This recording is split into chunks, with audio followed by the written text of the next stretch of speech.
Están muy bien, pues vamos a empezar nuestra sesión del día de hoy. Vamos a retomar donde nos quedamos la vez pasada, que estábamos hablando de medidas de frecuencia, asociación y efecto, y después vamos a hablar un poquito de causalidad. Entonces, como hay muchas cosas que hacer el día de hoy, déjenme empezar a compartir mi pantalla para terminar de revisar ese tema y después pasar a causalidad.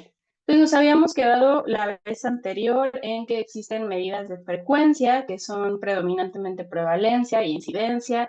Ya habíamos visto cuáles son las fórmulas y habíamos mencionado que respecto a incidencia tenemos densidad de incidencia, que es básicamente la tasa de incidencia, e incidencia acumulada, que es pues la que se obtiene en un periodo específico de tiempo. De ahí pasamos a las medidas de asociación, que ya no nada más nos dicen qué tan frecuente es un desenlace en una población en un tiempo específico, sino que también determinan qué tan probable es que dos variables se asocien, una que tiene que ver como factor de riesgo, factor protector, y la otra que se considera el desenlace. Y también habíamos mencionado que para obtener medidas de asociación tenemos que considerar que nuestros estudios sean analíticos, en el que yo tenga dos poblaciones que comparar. Si no tengo poblaciones por comparar, no voy a poder determinar si existe o no asociación, y lo único que voy a hacer es un estudio descriptivo donde hable de prevalencia o incidencia. Y nos habíamos quedado en específicamente riesgo relativo. ¿Quién me recuerda qué era el riesgo relativo?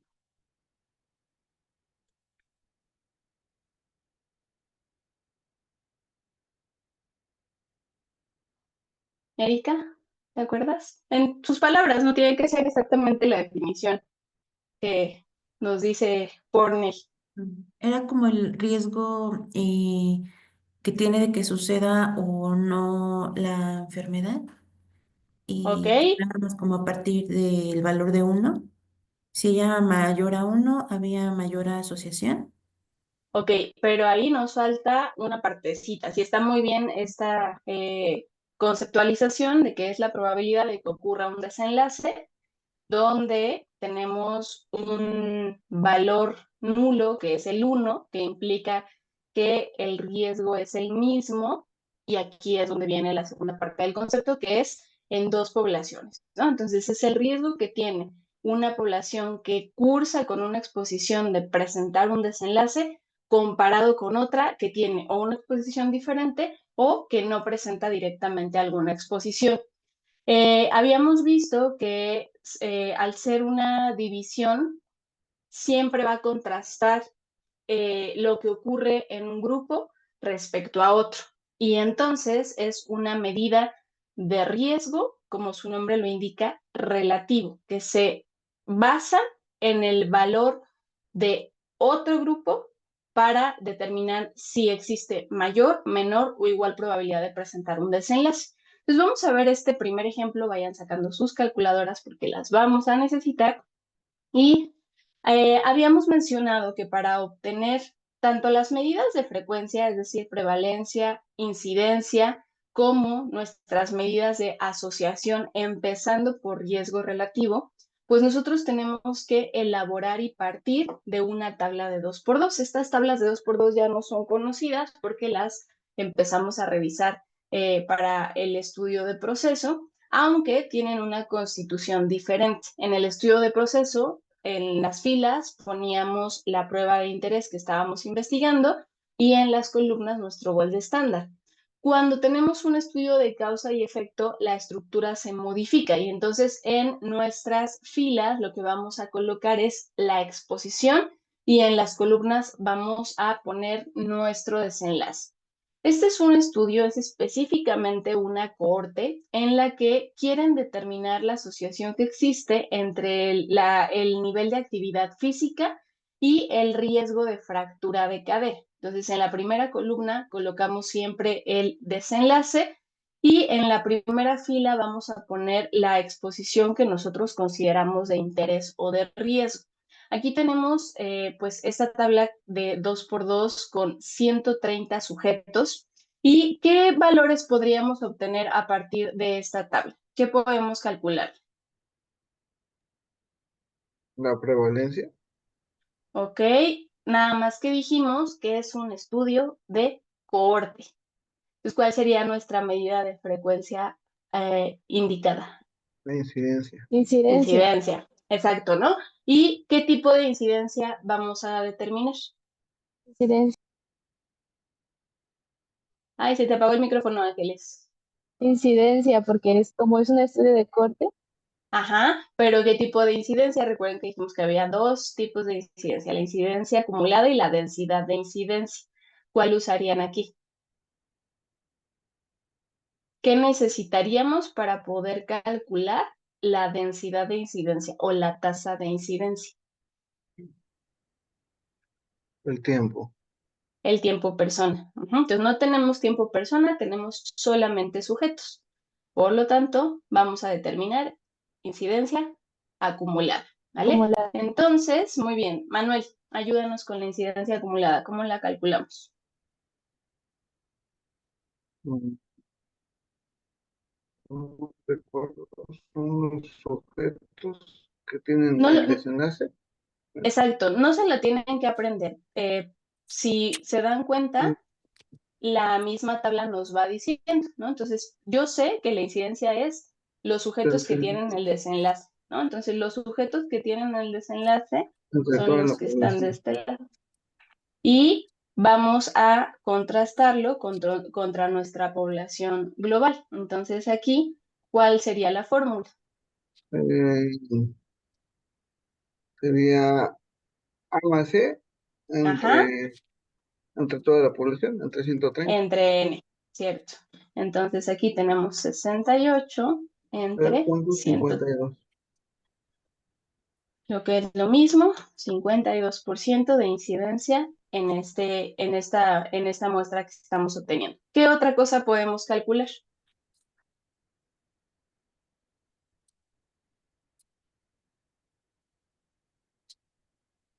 Ajá, Viro. Ujú, Lina, Sabía, sí, solo el martes, ¿no? Los martes sí. ahí creo que se le activó el micrófono. ¿Qué más podemos calcular acá? ¿Qué otra cosa quieren saber?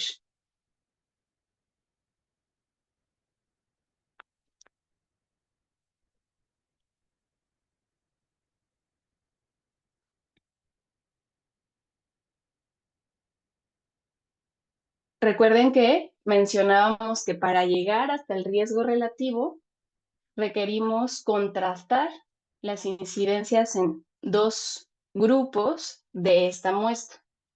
¿Qué grupos podrían ser esos? Pues justamente los que tienen que ver con la exposición. Entonces yo voy a tener que calcular cuál es la incidencia en los sujetos que están expuestos a más de 2 horas por semana de actividad física al día y lo voy a contrastar contra la incidencia en sujetos que no tienen actividad física.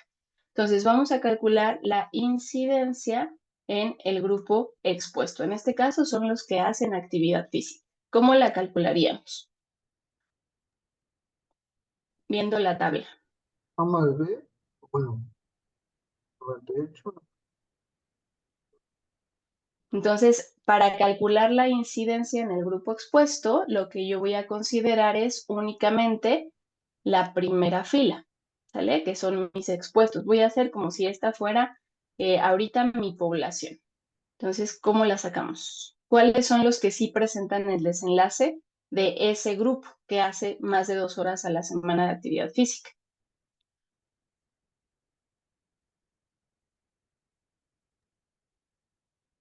Sería Pudiera dividir ser 98 entre 130, que es el total de la población. Ah, no, aquí en realidad solo voy a considerar a 48. los sujetos que tienen Ah, el 48. desenlace del grupo puestos. expuesto, exacto. Entonces son 48, que 48. son los que tuvieron la exposición y presentaron el desenlace, ¿entre qué? Pudiera ser entre el total, que sería 98. Entre el total de sujetos que presentaron la exposición, que fue 98, Ujú. efectivamente. Entonces, ¿cuánto nos da eso?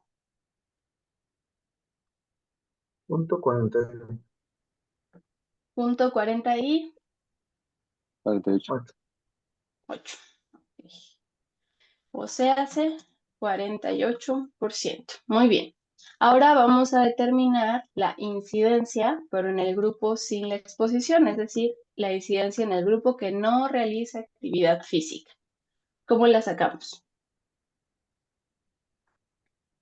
Sedentarismo, o sea, serían los 20 Ajá, entre 32. 20 entre 32, el número de sujetos que presentaron el desenlace y estuvieron libres de la exposición entre el total de sujetos que no tuvieron la exposición, que fueron 32. Entonces, 20 entre 32, ¿cuánto nos da? 62. 0.62, que es igual a 62%. Entonces, vean.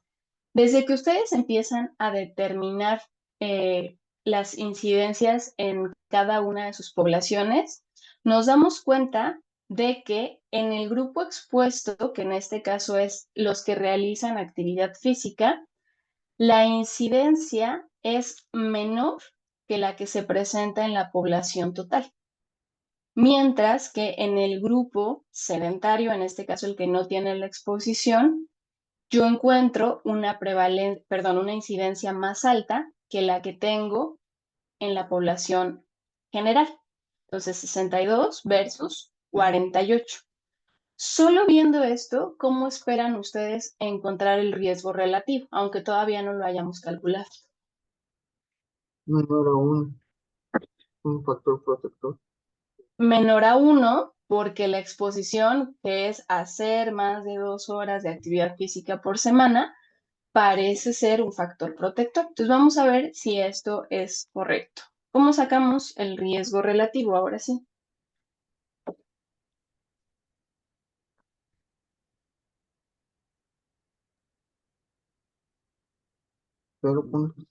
¿Sería la incidencia de los expuestos entre los que no están expuestos? Ajá, incidencia en expuestos entre la incidencia de los no expuestos. Es decir, aquí vamos a calcular 0.48 entre 0.62. ¿Y cuánto nos da? 0.77. 0.77. Que esto representa el 77%. Ahora, ¿cómo lo interpreto? ¿Qué significa que yo tenga este riesgo relativo de 77%? Mm,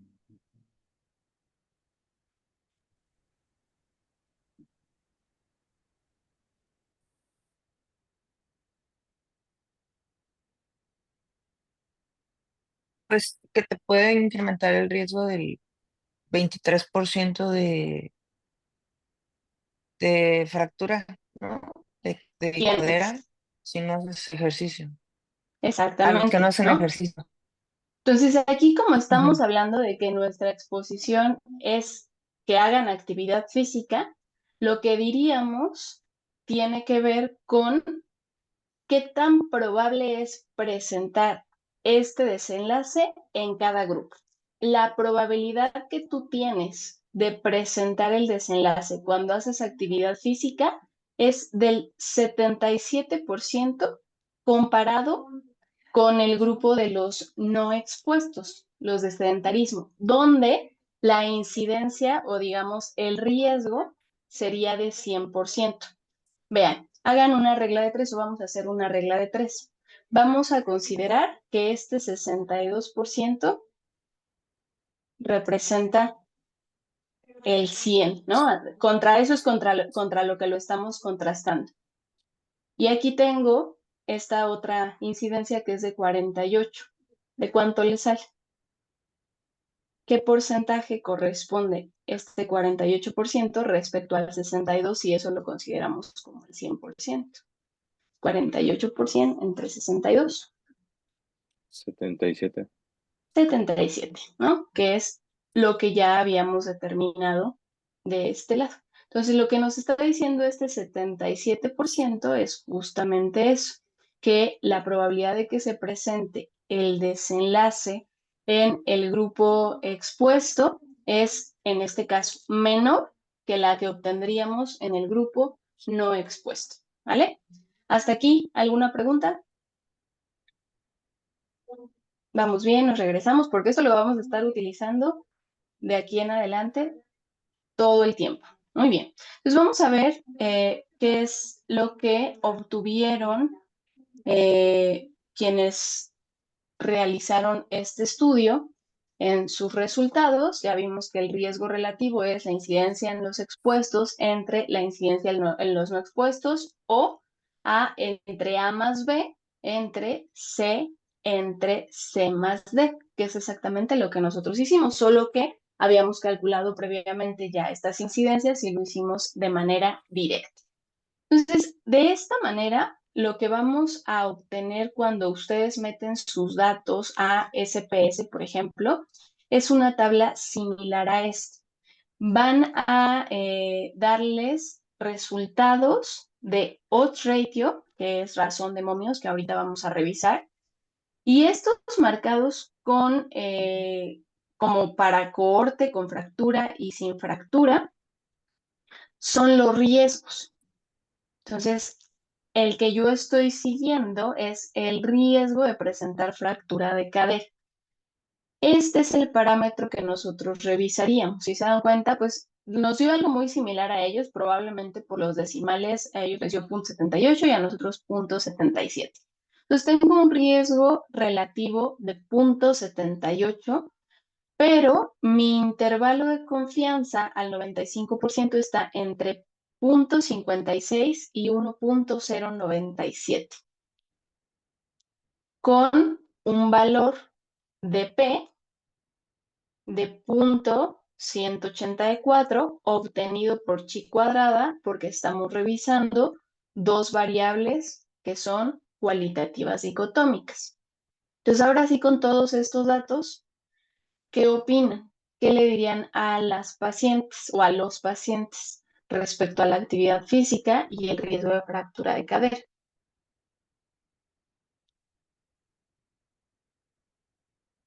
Es un factor protector, ¿no? Ok, es un factor protector. ¿Alguien más le diría otra cosa?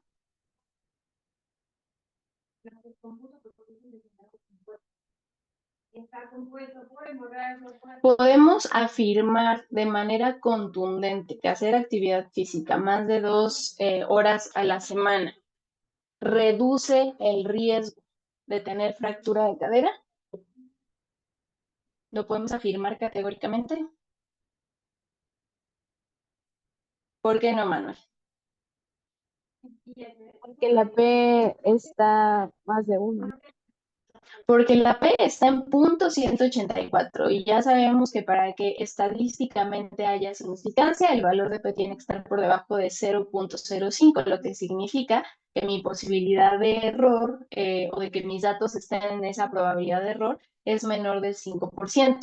Pero algo que también es muy importante que visualicen, además del valor de P, son los intervalos de confianza. Dijimos que 1 es la no diferencia.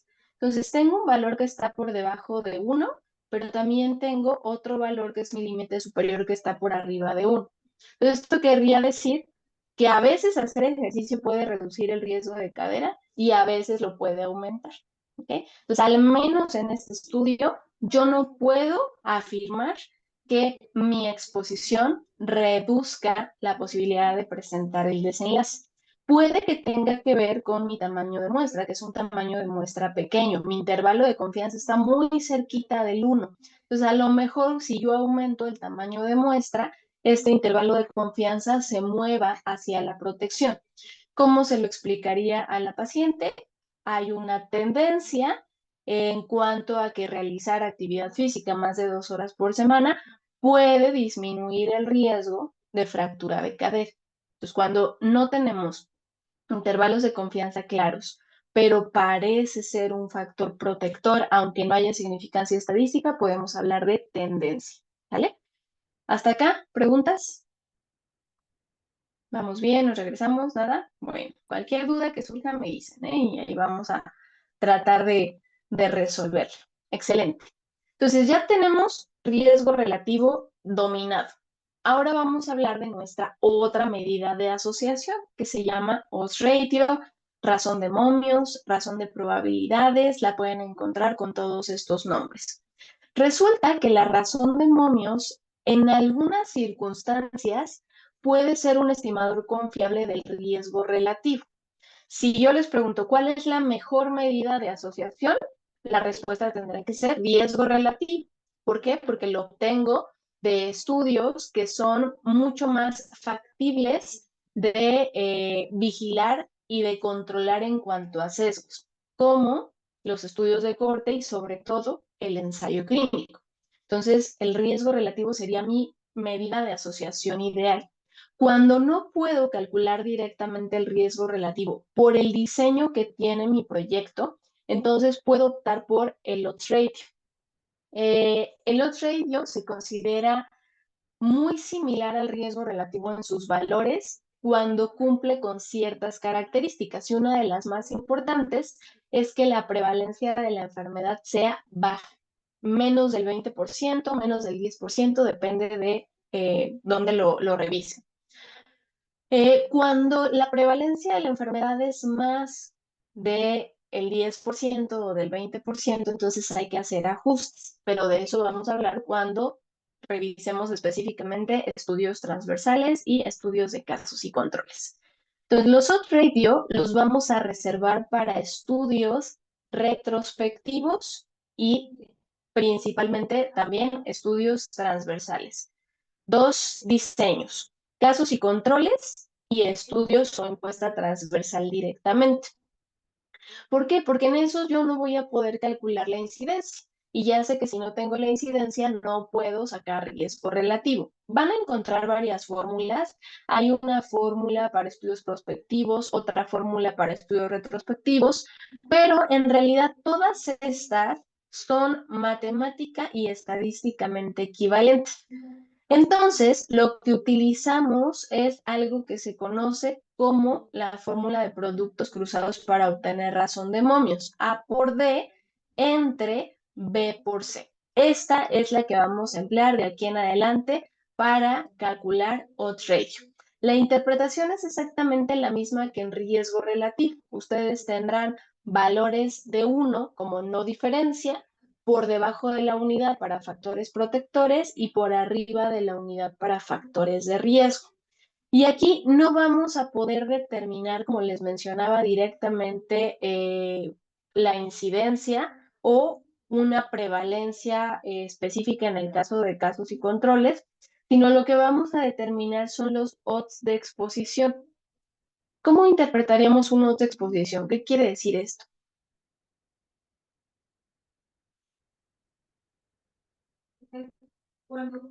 Es también una probabilidad. Si ustedes buscan directamente en el traductor, por ejemplo, y ponen odds, es probabilidad.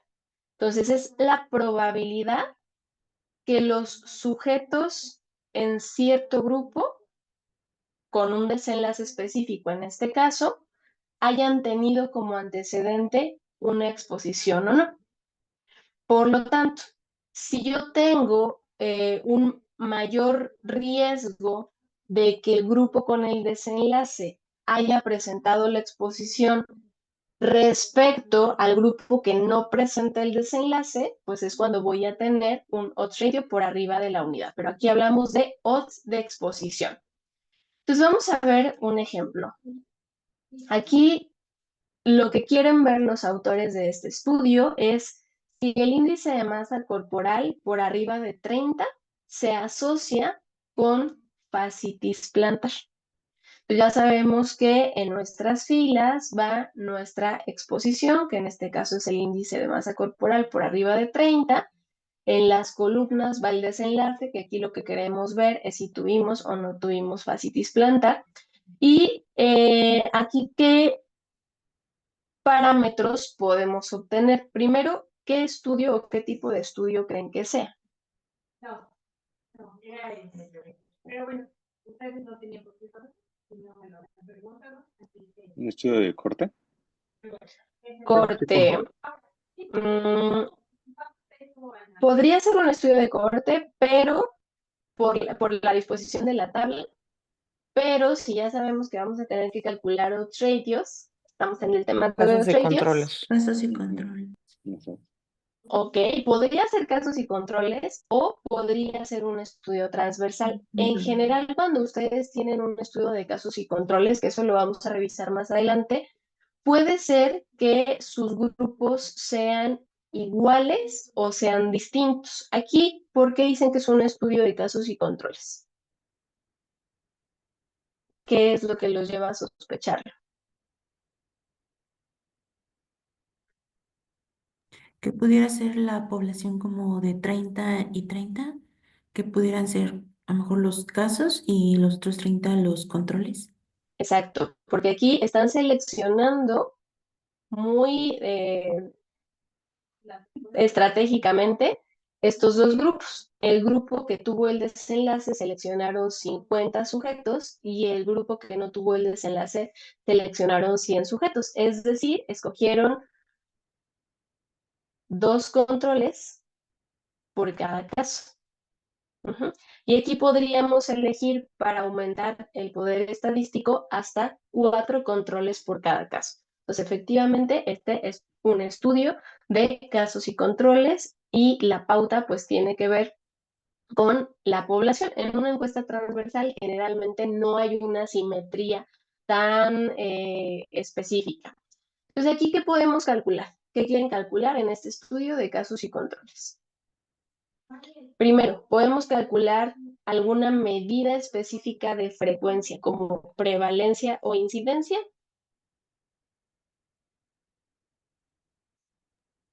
No, ¿por qué no, Erika? Ah, porque, bueno, es casos y controles, no, no nos pueden determinar. O no podemos determinar la incidencia o la prevalencia.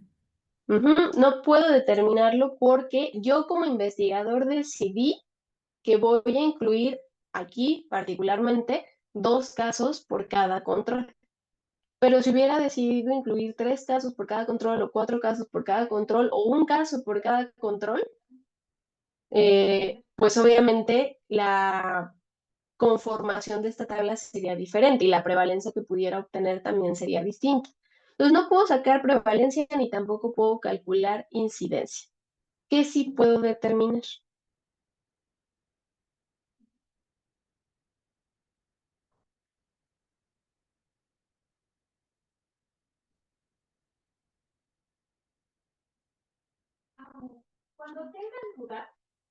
Lo que les puse en la diapositiva previa, que eran, Razón de momios, ¿no? O razón de probabilidad. ok, ahorita vamos a razón de momios, pero primero vamos a sacar la odds de exposición en ambos grupos. Aquí lo que quiero ver es qué tan probable es que los sujetos con y sin el desenlace hayan presentado o no la exposición. Entonces, odds de Como exposición, factores de riesgo, ¿no? Factores exacto, de riesgo. en los sujetos con el desenlace y también voy a sacar mi odds de exposición en no desenlace. Ujú. ¿Cómo lo calcularíamos? Les digo, no necesitan aprenderse fórmulas. Viendo la tabla van a poder saber cómo calcular cada cosa.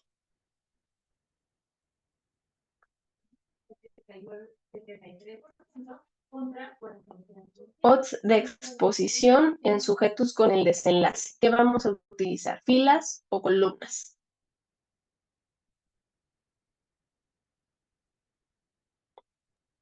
¿Pilas?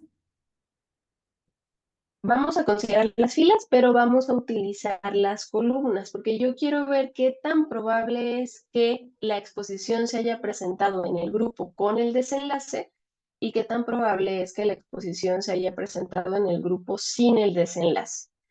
Entonces, odds de exposición. ¿Cuál sería mi fórmula? Sujetos con el desenlace que estuvieron expuestos entre, y acuérdense, aquí es un odds, entonces entre los sujetos que tuvieron el desenlace pero que no presentaron la exposición. Entonces aquí mi odds de exposición en el grupo de desenlace es A entre C. ¿De cuánto les da?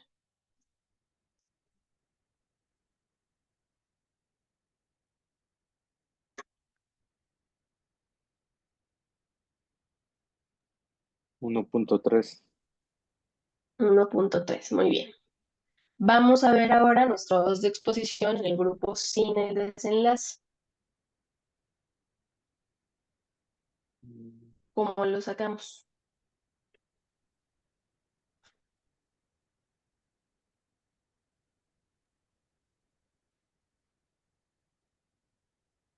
Sería B entre D. Exacto, B entre D. ¿Por qué B? Porque B es la casilla de los sujetos que a pesar de no tener el desenlace, presentaron la exposición. ¿De cuánto les da?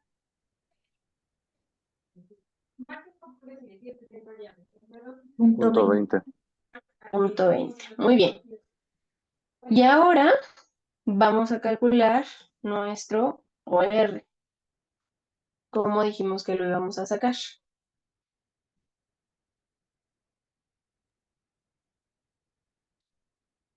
A por D entre B por C.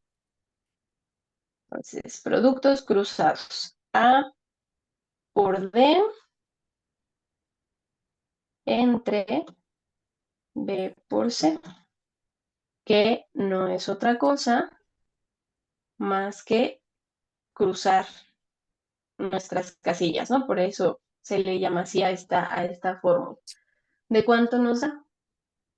Esto es igual a 29 por 83 entre 17 por 21.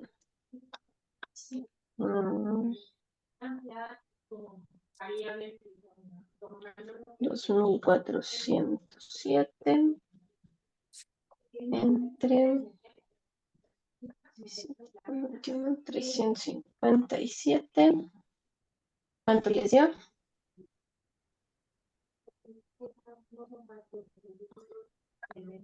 6.74. 6.74. Exacto, perfecto. Entonces ya tenemos nuestro OR, que es de 6.74.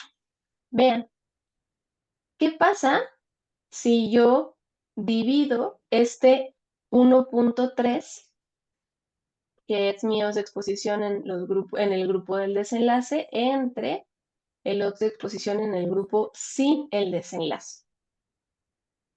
1.3 entre 0.20. ¿Cuánto les da?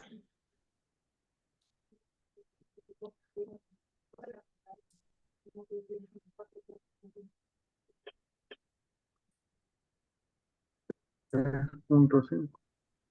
6.5, que es muy parecido a lo que obtuvimos con nuestra fórmula de productos cruzados. Entonces, realmente lo que estamos diciendo con el OR es qué tan posible en una población es que los pacientes con el desenlace hayan presentado la exposición. ¿Cómo podrían o cómo describirían ustedes este resultado? ¿Cómo me lo explicarían? ¿Qué significa este 6.74, considerando que 1 es la no diferencia?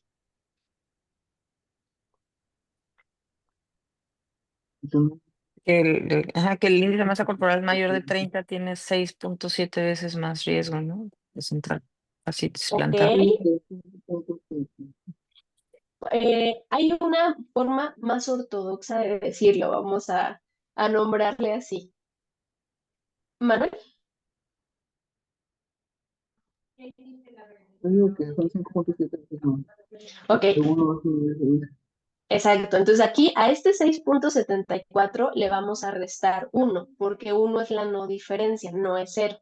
Entonces, en realidad se aumentan las probabilidades en 5.74 veces, pero probabilidades de que, ojo, aquí no es de que los sujetos presenten el desenlace. Yo ya elegí sujetos que tenían el desenlace y lo que quiero ver es hacia retrospectivo la exposición. Entonces, los sujetos que tienen fascitis plantar presentan 5.74 veces más probabilidades de haber cursado con la exposición, de tener un índice de masa corporal por arriba de 30, ¿vale? Entonces, así es como lo vamos a tener que describir en estudios retrospectivos, en casos y controles. Excelente. ¿Preguntas? Entonces aquí tenemos nuestra fórmula, a ellos les dio 6.74, que se parece a lo que nos dio a nosotros, y seguimos ahora con lo que obtendríamos en SPS.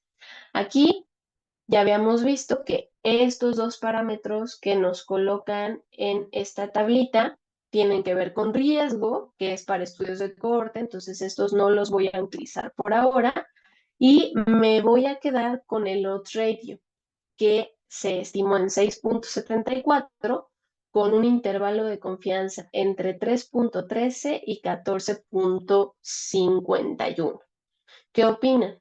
Con un valor de P, y acuérdense que aquí el que vemos es este, de menos de 0.001, que es como nosotros lo tenemos que colocar en una tabla. Nunca podemos poner que un valor de P es de 0. Tenemos que poner menor de 0.001. Entonces, ¿qué dirían ahora sí con estos datos? Si lo dejas como último, te saldría de protección o de riesgo. Podemos asegurar categóricamente que los pacientes con fascitis plantar tienen más probabilidades de tener el antecedente de un índice de masa corporal por arriba de 30. Sí, porque nuestros intervalos de confianza en ningún momento están tocando el 1. Y nuestro valor de P, además, es estadísticamente significativo. Entonces, aquí sí obtenemos resultados contundentes. Muy bien. Ahora, vamos a hablar de las medidas de efecto. Una vez que tenemos las medidas de asociación y que ya identificamos que dos factores están relacionados, uno como factor protector o factor de riesgo y el otro como desenlace, pues tenemos algunas medidas de efecto que considerar. Las medidas de efecto habitualmente se basan en el efecto de tratamiento y por lo tanto casi siempre las vamos a utilizar en ensayos clínicos, controlados, aleatorizados, estudios experimentales, pero también las podemos determinar en estudios de cohorte, cuando hablamos de riesgo específicamente. Y lo que queremos ver es la efectividad de la intervención. Más adelante, también en alguna otra sesión, vamos a revisar los términos de eficacia, efectividad y eficiencia, que aunque suenan igual, la verdad es que son bastante distintos. Las medidas de efecto nos hablan de efectividad porque contrastan dos maniobras, ¿no? Particularmente aquí sí vamos a hablar de maniobras. Y lo que nosotros queremos ver es si una maniobra es más efectiva que otra. Entonces, vamos a hablar de nuestra primera medida de efecto, que es la reducción de riesgo relativo o reducción relativa de riesgo. También la pueden encontrar de esa manera. Este es un valor relativo y ya desde que escucho esta palabrita, sé que la fórmula va a incluir una división. Y lo que me dice es qué tanto se reduce el riesgo asociado con la intervención que yo estoy realizando.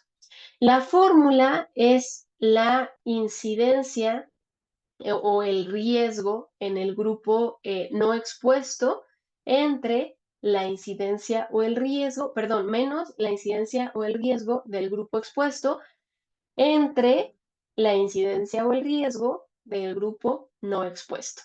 Esto puede ser un poco como un trabalenguas, esta fórmula. Entonces les traigo una propuesta, una fórmula más sencilla, que es la reducción relativa de riesgo 1 menos riesgo relativo.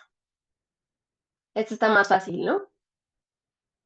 Entonces, ¿qué necesito o cuál será el requisito fundamental e indispensable para que yo pueda calcular reducción relativa de riesgo?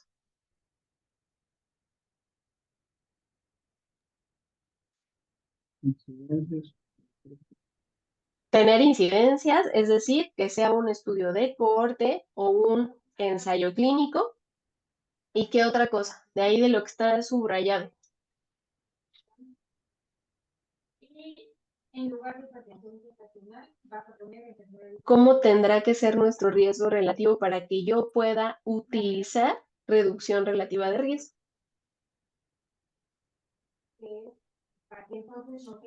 Alto, ¿no? Si lo que quiero ver es qué tanto se reduce el riesgo de un desenlace con una intervención, ¿cuál, cuál habrá tenido que ser mi valor de riesgo relativo? ¿Igual a 1, menos de 1 o más de 1? Más de Menos de uno. un Menos de 1. Menos de un uno. protector. Tiene que ser un factor protector. Pues para que ustedes puedan determinar la reducción relativa de riesgo, mi riesgo relativo tiene que estar por debajo de la unidad. Si está por arriba de la unidad es un factor de riesgo y entonces ahí voy a calcular otros parámetros como la fracción atribuible, por ejemplo. Muy bien, entonces vamos a borrar esto y vamos a continuar. Siguiente medida de efecto se llama reducción absoluta de riesgo. Y aquí la misma palabra nos está diciendo que lo que vamos a tener que hacer es una resta. Y aquí nos determina la diferencia real de riesgo entre los grupos.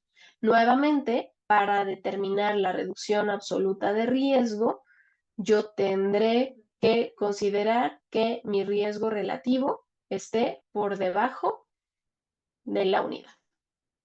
Menor, bueno, mejor lo ponemos así, menor a 1.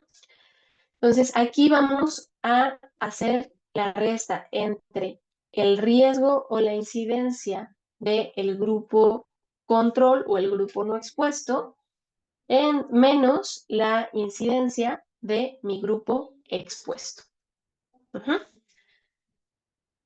Vamos a pasar a nuestra siguiente medida de efecto que se relaciona con la reducción absoluta de riesgo, el famosísimo número necesario a tratar. Seguramente lo han escuchado, lo han utilizado. Entonces, el número necesario a tratar es el número de pacientes que deben ser tratados para prevenir ya sea un evento adverso o lograr un beneficio en un periodo específico de tiempo.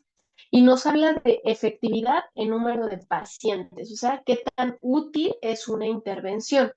Y la fórmula es 1 entre la reducción absoluta de riesgo. Número necesario a tratar ideal, pues 1. Todos los pacientes que yo trate quisiera que tuvieran un beneficio o evitaran un evento adverso. Valores de hasta 10 se consideran bastante buenos. Y de ahí, entre más se alejan de la unidad hasta el infinito, pues tenemos que la efectividad de esa intervención es menor, ¿no? Por ejemplo, esto se los preguntan a veces en el propedéutico, ¿no? ¿Saben cuál es el número necesario a tratar de administrar aspirina en pacientes adultos para prevenir eventos cardiovasculares primarios? Es decir, cuando no tienen antecedentes cardiovasculares definidos.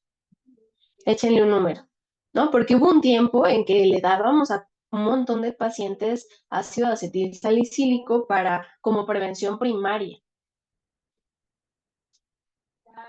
¿De cuánto calculan que sea?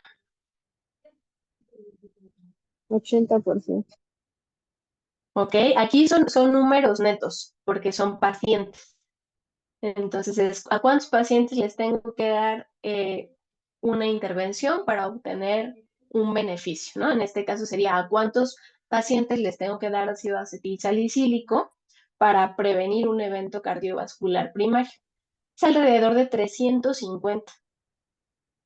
Pero resulta que es mucho más probable que le generemos hemorragia gastrointestinal que prevenirle un evento cardiovascular, ¿no? Entonces, por eso es que, pues, no hay indicación de dar ácido acetilsalicílico como prevención primaria, Prevención secundaria es otro rollo, ahí sí, pero tiene que ver con el número necesario a tratar. Entonces, vean, vamos a ver este ejemplo. Aquí nos están hablando de que están realizando un estudio en el que quieren aplicar una terapia, aquí le ponen manipulación más ejercicio, y lo quieren contrastar versus el tratamiento estándar, el tratamiento habitual, en pacientes con cefalea, donde el desenlace es, vean aquí, falla, lo pusieron como el desenlace que quieren revisar, menos de un 50% de reducción en las cefaleas, y el éxito lo definen como más de 50% de reducción en las cefaleas. Si su intervención es efectiva, ¿cómo esperarían encontrar el riesgo relativo? Este es un estudio longitudinal prospectivo, entonces, ¿cómo esperarían encontrar el riesgo relativo si en la primera columna colocaron como el desenlace falla? Menor a 1, en 1 o por arriba de 1. Quisieran que esa intervención de manipulación y ejercicio aumentara el riesgo, disminuyera el riesgo o se quedara igual en cuanto a falla.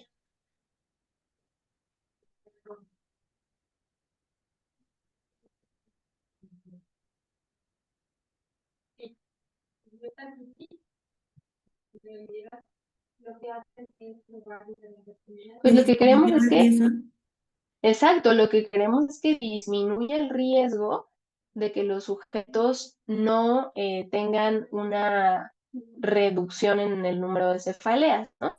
Pues yo esperaría que esta intervención tuviera un riesgo relativo menor a 1, pero vamos a ver.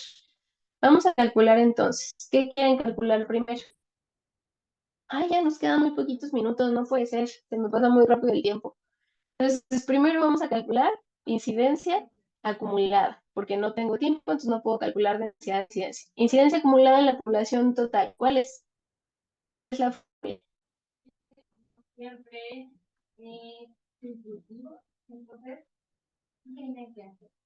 vean la tabla, no lo busquen en sus apuntes. Quiero que podamos determinar de dónde vienen esos datos. Entonces, la incidencia son sujetos que presentaron el El desenlace. desenlace, ¿no? Entre el total. Ajá, entonces, ¿cuánto es? 43 entre 90. Perfecto, 43 entre 97. ¿Cuánto nos dio? 0.44. 0.44. Entonces yo tengo un riesgo o una incidencia del 44% de que los sujetos no logren un control en sus cefaleas y sigan teniendo exacerbaciones con una reducción menor del 50% en 44% de los sujetos. Ahora, vamos a calcular la incidencia en el grupo expuesto. ¿Cuál es la incidencia en el grupo expuesto? Ahí dijimos, vamos a considerar solamente la primera fila, que son mis sujetos expuestos. Entonces voy a ver cuántos presentaron el desenlace entre el total de sujetos que presentaron la exposición. Entonces, ¿qué ponemos acá? 0.18. ¿Cuánto? 18.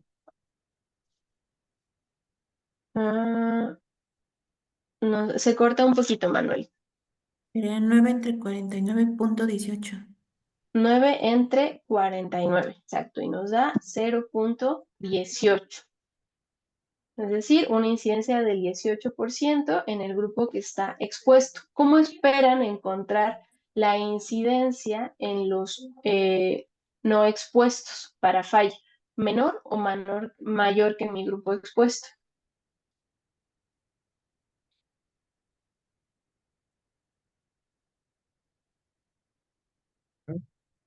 O sea, yo espero que el grupo control, al que los trato de forma habitual, pues posiblemente tenga más riesgo de falla que los sujetos a los que estoy sometiendo a esta nueva intervención. Entonces aquí vamos a utilizar 34, que son los sujetos que presentaron el desenlace de falla en el grupo control entre 83, que es el total de mis sujetos en el grupo sin la exposición. ¿De cuánto les dio? Punto 0.40. 0.40, bastante más alta que nuestro grupo de exposición. Entonces, de aquí mismo vamos rapidísimo a calcular nuestro riesgo relativo. Incidencia en expuestos entre incidencia en no expuestos. ¿Cuánto es? Punto 45. ¿Qué opinan entonces? ¿Protector o riesgo? Protector, ¿no? Y quiero Protector. saber ahora, no nada más que sea protector, sino cuánto disminuye la probabilidad de tener este desenlace el someterlos a manipulación y ejercicio. Fórmula para reducción relativa de riesgo. 1 menos el riesgo relativo. 1 menos riesgo relativo, que es la fácil, y esto me da 1 menos 0.45, o sea, hace .55. 0.55, lo que quiere decir que en los sujetos que llevo a manipulación y ejercicio tengo un 55% menos de riesgo de falla en el tratamiento, ¿vale? ¿Qué otro número vamos a calcular en estos últimos 3 minutos? ¿Qué otra medida de efecto? ¿La absoluta? Reducción absoluta de riesgo. Absoluta. ¿Esa cómo va?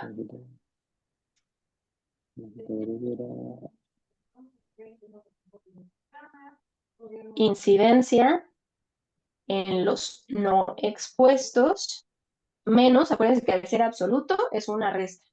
Incidencia en expuestos. No sé. Entonces aquí tengo 0.40 menos 0.18. ¿Cuánto es?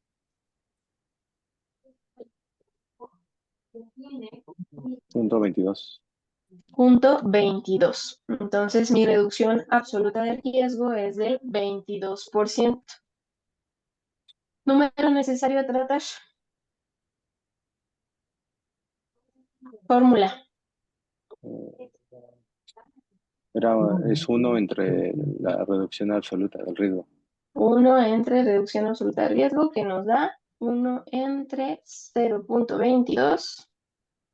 4.5. Entonces, ¿qué les parece? ¿Esta intervención es efectiva o no es efectiva? Pues sí.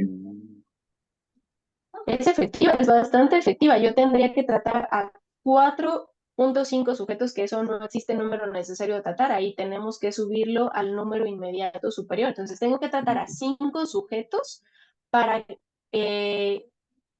mejorar el desenlace, que en este caso sería las cefaleas de mi paciente, ¿no? Entonces, a veces la reducción relativa de riesgo y la reducción absoluta de riesgo parecen lo mismo y pueden ser confusas. ¿Cómo lo entendí yo de mejor manera? Tengo en cada uno de estos grupos, manipulación y ejercicio, 100 sujetos, y en mi grupo control tengo 100 sujetos también. Entonces, en el grupo de expuestos, el 18% o 18 de estos 100 van a presentar falla, mientras que en el de los no expuestos, 40 de los 100 van a presentar falla al tratamiento. La probabilidad o el aumento en el riesgo en mi grupo control tiene que ver con todos estos números que hemos estado calculando. Si yo contrasto 18 a 40 o 40 menos 18, ¿cuánto es? Pues este 22. Entonces, ese es el 22% en la reducción absoluta. Voy a tener 40 sujetos menos presentando este desenlace en esta situación hipotética de 100 sujetos en cada grupo. Pero cuando hago mi contraste entre un grupo y otro, la diferencia entre la incidencia del grupo expuesto y el grupo no expuesto es de una reducción del 55%, lo que hacíamos hace rato con la tabla de 3. ¿Ok? Entonces, así es como yo lo comprendí mejor. La reducción absoluta es el número total de sujetos pero la reducción relativa tiene que ver con estos porcentajes, contrastando un grupo y otro. Y pues ya prácticamente para terminar, déjenme pasar a la siguiente diapositiva para que ustedes lo puedan ver también. Entonces aquí les dio una incidencia en el grupo expuesto de 18%, que es lo mismo que nos salió a nosotros. En el grupo control, a ellos les dio otra cosa, pero ahorita reviso por qué. A ver, déjenme revisar. Ah, es que ya vieron, la suma está mal. Por eso a ellos les dio otra cosa. Nos ponen aquí 83, pero 34 más 14 no son 83. Nos faltó eso, nos faltó revisar que las casillas estuvieran bien. Entonces, por eso les da un resultado distinto. Pero bueno, tiene que ver con ese error, es un error en el libro, en realidad. Entonces, por supuesto que el riesgo relativo, la reducción absoluta de riesgo y la reducción relativa, pues les va a dar un número diferente, igual que el número necesario a tratar, pero tiene que ver con ese error del cual no nos percatamos. Y bueno, ya los dejo ir porque ya me pasé un poquito en el tiempo. Muchas gracias, no tienen tarea para la siguiente semana, nos vemos con causalidad. Y cualquier duda, pues estoy al pendiente para tratar de resolver. Estén muy bien, que tengan muy bonito martes. Bye, bye. Gracias, doctora. Bye. Nos vemos. Hasta luego, doctora. Bye, bye.